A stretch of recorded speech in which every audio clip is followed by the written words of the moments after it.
disparity which you would be addressing, accessibility to resources, and the social inclusion. So all these are the issues that we need to, I need to.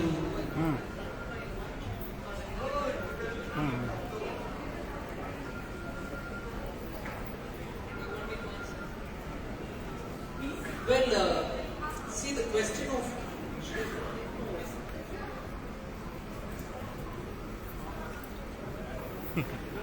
नहीं है भाई live बहुत सारे विषय इसमें जोड़ दिया गया है. Income equality, resources, how is it going to be addressed? I want to assure you and महिला मोर्चा के महिला कार्यकर्ता हर एक का इस क्वेश्चन को सही, मैंने ये गलत नहीं बोल रही हूँ, उनके क्वेश्चन सही है, मगर विषय को देखने का रास्ता अलग होना चाहिए. पिछले 10 साल से प्रधानमंत्री मोदी जी जो कर रहे हैं, इनकम इनइक्वालिटी को एड्रेस करने के लिए ही कर रहे हैं. आपका फाइनेंशियल इंक्लूजन, यू मे से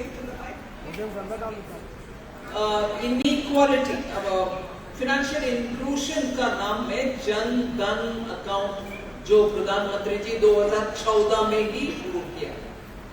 उसका मकसद क्या था कि जिनके पास बैंक में अकाउंट तक नहीं है और अकाउंट नहीं है इसलिए वो बैंक में काम करने के लिए, काम मतलब बैंक में जाकर के लोन का एप्लीकेशन 5,000 10,000 जो भी अमाउंट हो उसके लिए एप्लीकेशन तक लगाना असंभव होता है, उनके लिए अकाउंट खुलवाना. क्या ये इनकम इनइक्वालिटी को ठीक करने के लिए उठाया गया कदम नहीं है?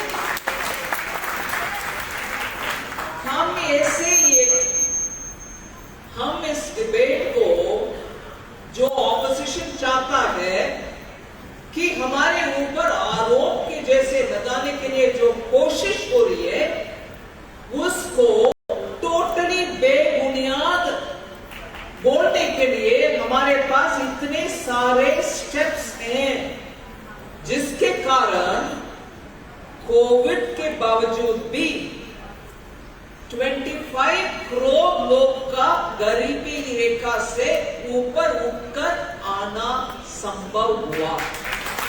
क्या ये इनइक्वालिटी को कम करने के लिए उठाया गया कदम नहीं है? फिर रेडी पटरी में सड़क पर रहते हुए पूरे धूप में, हवा में, बारिश में उनके छोटे छोटे कारोबार चलाने वाले, उनके लिए कोई एक बैंक उनके लिए ऋण देने के लिए तैयार नहीं है और दलालियों से पैसा लेकर के, मान लीजिए 100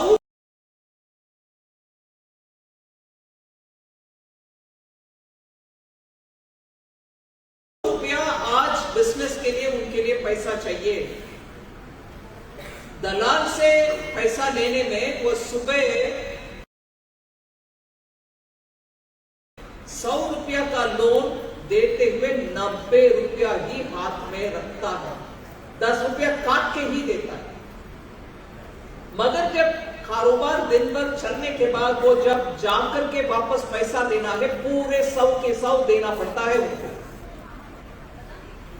इसी गंभीर हालात से छोटे छोटे व्यापारियों को, जिसके पास सोना नहीं है गिरवी रखने के लिए, जिसके पास घर मकान कुछ नहीं है गिरवी रखने के लिए, उनको सरकार के प्रधानमंत्री खुद कोलैटरल और गारंटी बनकर के बैंक के द्वारा जब लोन दे रहे हैं, वो इनइक्वालिटी के एड्रेस करने वाली चीज नहीं है क्या? पीएम मुद्रा के द्वारा, पीएम मुद्रा स्कीम में जहां 60% से ज्यादा लाभ उठाने वाले लाभार्थी 60% के ज्यादा महिला जहां है, वहां छोटे के लोग, आप छोटे दुकान चला रही हो, या घर घर जाकर के आपके घर में बनाया हुआ चीज को सेल करने के लिए जाते हो, या छोटे बुटीक स्टार्ट करने के लिए प्रयत्न कर रही हो, आपके लिए जब बैंक में बिना कोलैटरल लोन मिलता है पीएम मुद्रा के द्वारा, वो छोटे लोग के लिए एक्सटेंड किए हुए मदद नहीं है, वो अपने आप कमाई करने के लिए मदद नहीं है। ये सब जब पिछले 10 साल से कामकाज हो रही है। और मैं एक और डेटा आपके सामने रख रही हूं। पीएम जन धन योजना जब हम शुरू किए 2014 में, प्रधानमंत्री जी को बहुत लोग बोले कि आप क्यों ऐसे कर रहे हो, ना करना, क्योंकि ये सब जीरो बैलेंस अकाउंट है। उनके अकाउंट में एक पैसा भी बचकर नहीं रहेगा। उसके कारण बैंक अकाउंट खोलना, मेंटेन करना, उनको जब चाहिए पर्ची देना, विड्रॉल स्लिप देना, इसके वजह से बैंक का खर्च ज्यादा होगा, उनसे आपको कोई फायदा नहीं है। जीरो बैलेंस वाले को क्यों अकाउंट दे? फिर भी प्रधानमंत्री मोदी जी ने बैंक का खर्चा भी हम देंगे, मगर बैंक इनको सर्विस करना चाहिए करके जनधन योजना जो अकाउंट ओपन किया, उसमें मालूम है आज कितना बैलेंस है? कुल मिलाकर के जनधन योजना का टोटल बैलेंस आज 3 लाख करोड़ पार कर चुका है पीएम जनधन योजना का अकाउंट का बैलेंस। इसके अलावा जब मिडिल क्लास के लोग, गरीबी रेखा से जस्ट खा करके आए हुए लोग उनके मकान खरीदना चाहते हैं, छोटा फ्लैट क्यों ना हो, उसके लिए इंटरेस्ट सबवेंशन देते हैं, रेट कम करते हैं इंटरेस्ट पे, उनके लिए मकान देने के काम करते हैं। पीएम आवास योजना नहीं, वो तो चलता है गरीब के लिए। पीएम आवास योजना जो गरीबी रूरल एरियाज में रहते हैं उनके लिए अलग, अर्बन में रहते हैं उनके लिए अलग, मैं उसके बारे में बात कर नहीं रही। वो तो हो रही है, होना ही चाहिए, होगा, मगर अफोर्डेबल हाउसिंग के तहत छोटे लोग के लिए, उनके अपने मकान के लिए जो कंसेशनल इंटरेस्ट रेट में मकान खरीदने के लिए मदद देते हैं, क्या इनकम इनइक्वालिटी को ठीक करने के लिए उठाया गया कदम नहीं है? ये सब बोलते हुए हम विपक्ष के ये बेबुनियाद आरोप को नकारना चाहिए। पीएम आवास योजना से घर जो जिसको मिलता है वो क्या अडानी और अंबानी है क्या?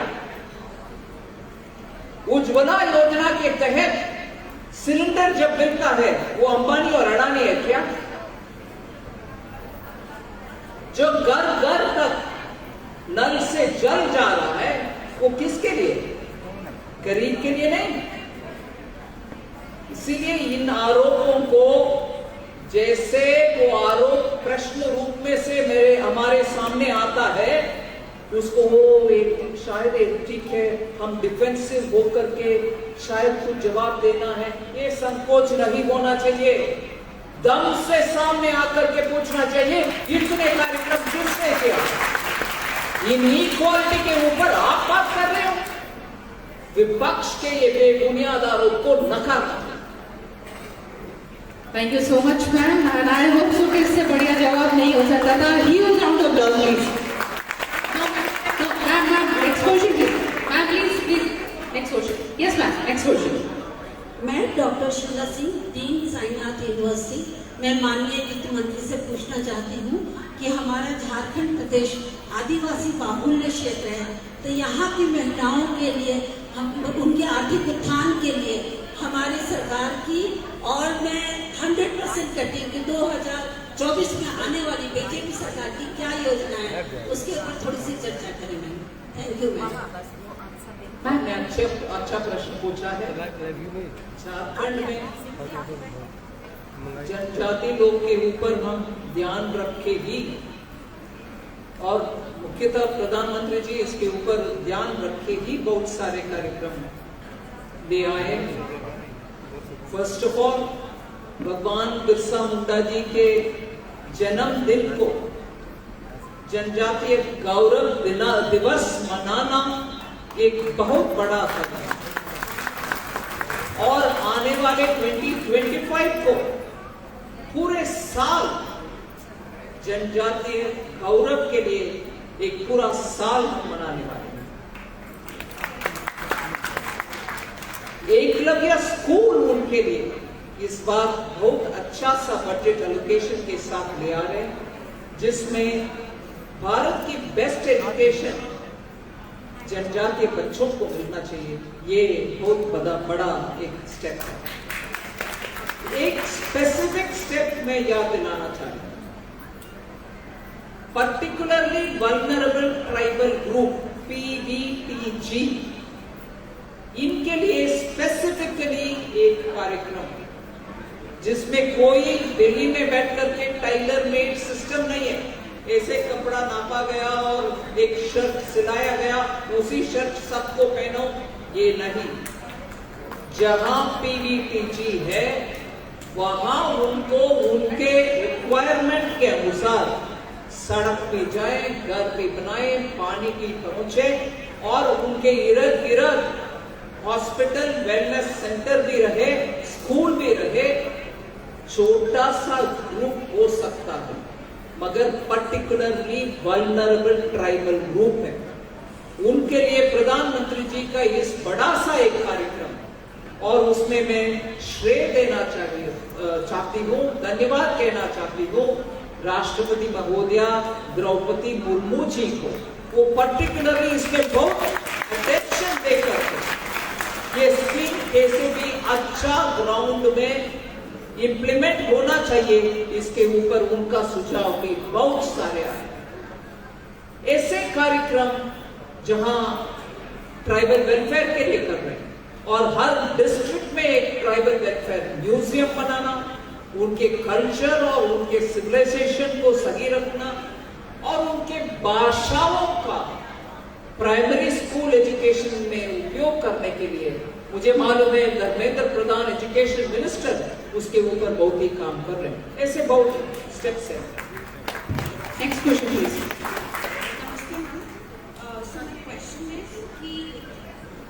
थोड़ा लाउड। नमस्ते ma'am, so my question is कि इतना प्राइवेटाइजेशन हो रहा है जिसकी वजह से private sector they are moving towards automation and AI, which is a good thing, but how do you cater to the problem of unemployment which because of automation is leading to unemployment? And follow up question is, ma'am, then how then if women are wanting to start their own startups or something, how do they get to the problem of how do they cater to the problem of financials then? Ma'am क्षमा करना,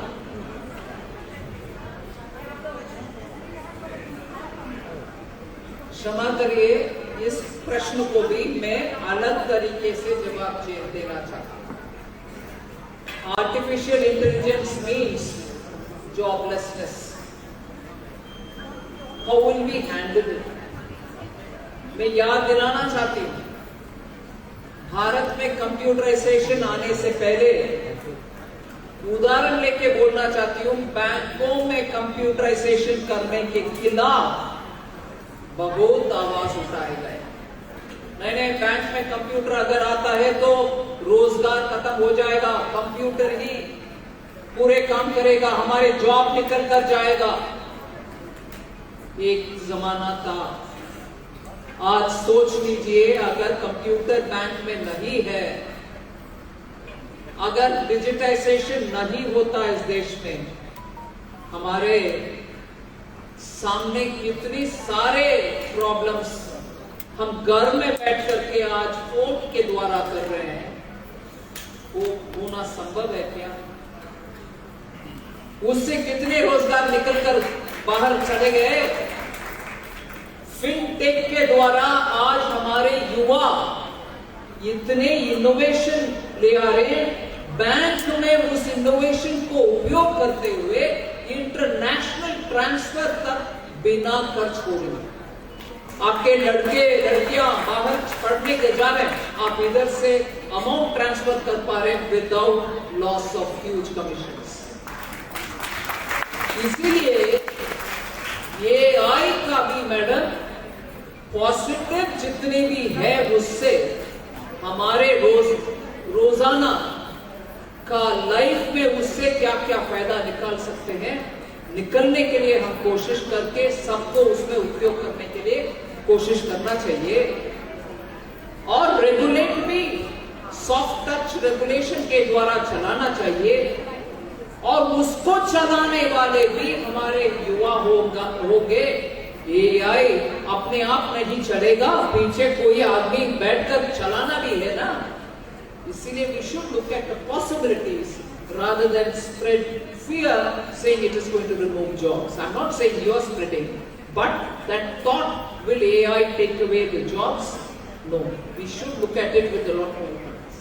ma'am एक question है मेरा youth के लिए कि जो बच्चे हमारे झारखंड में भी मैम इधर मैं आपके सामने हूँ टॉप करते हैं, लेकिन उन्हें जॉब के लिए बाहर जाना पड़ता है। ऐसे में जो सिंगल चाइल्ड है वो अपने फैमिली को छोड़ करके जॉब भी करते हैं, वहाँ भी चलाते हैं, यहाँ भी चलाते हैं। तो वो हमारे झारखंड में उस यूथ के लिए क्या वैसा वो कर सकती हैं जो वो झारखंड में रह सके, अपने पेरेंट्स को भी ना छोड़े? बस ये मेरा क्वेश्चन है। हर वैसे माँ बाप जिनका एक सिंगल चाइल्ड है, वो भी फीमेल बच्ची है। Thank you. Options for creating jobs here and the potential for doing their own business ज़्यादा होना चाहिए। Two more questions, please. Just two more questions. Ma'am मैं आपको प्रणाम करती हूँ, और मेरा एक बहुत जिज्ञासा भरा क्वेश्चन है मैम कि माननीय हमारे मंत्री हमारे मोदी साहब जी हमारे बीच में घोषणा किए थे कि आने वाले कुछ सालों में भारत देश विश्व का आर्थिक समृद्ध देश बनाएंगे। और मैं ये जब सुनी थी उनको तो मुझे बहुत जिज्ञासा हुआ, क्या वाकई में हम लोग ये इतनी ऊंचाई पे पहुंच जाएंगे मैम कि हमारा आर्थिक देश सच में विश्व में हम लोग तीसरे स्थान पे आ पाएंगे? बिल्कुल आ पाएंगे, क्योंकि जब 2014 में हम 10वें स्थान पे थे, 10 साल के अंदर 5वें स्थान में पहुंच गए। बीच में कोविड जैसे महामारी भी आया, मगर उस तेजी से अगर हम अभी काम करके आगे बढ़ेंगे तो जरूर एक आध साल में जल्द से जल्द तीसरे स्थान पे पहुंचना बिल्कुल संभव। Thank you so much, ma'am. One last question. Good afternoon, ma'am. I would request my volunteers to please. Ma'am, my name is Ayushi Agrawal and I'm a student. Ma'am, I want to ask that why can't we allocate more percentage of the GDP to education like other developing economies, example China? We can allocate any amount if you want. But you should understand one thing. Education is a subject between center and state. Central government can allocate resources. But state governments will also allocate, and they probably are allocating also. But what you are looking at is only the central government's number. What the state governments are allocating, you should also add that to understand what totally is getting put for education. But even if that is done and you will still think center will have to spend more, yes, you can spend more, but it has to be steady. Assume I give away 10% of the GDP this year itself. Does the government and government mechanism have the capacity to absorb it all within 12 months? You should realistically also think about it. Good afternoon, ma'am. This is C. Shraddha Bagla, the chairperson of Ranchi branch. So, ma'am, please last question. Please, ma'am. Last question, please. देखो तो अब अरे audio देखिए तो Ma'am, is there any thought process of having a pension policy for the regular taxpayers in India? Is there any future thought policies that you have for having a pension policy for the regular taxpayers who have been paying since long? The tax which is being paid since long. Ma'am, again, my more request is also there regarding the small companies. You asked me a question, let me answer that. Okay, ma'am. A pension policy for taxpayers. Regular taxpayers, ma'am. Yeah. Regular taxpayer is what? He's employed somewhere or he's doing his own Those who are business. paying, those who are business persons, those who are paying the regular taxes. The NPS is open for the regular taxpayers. Those who are in business, they can always join. That doesn't stop them. Is there any policies that we can have that The NPS, ma'am, is the National Pension Scheme that is available for you. and one more small thing. Thank you. So आप much. बैठ जाएं। कृपया आप सभी बैठ जाएंगे।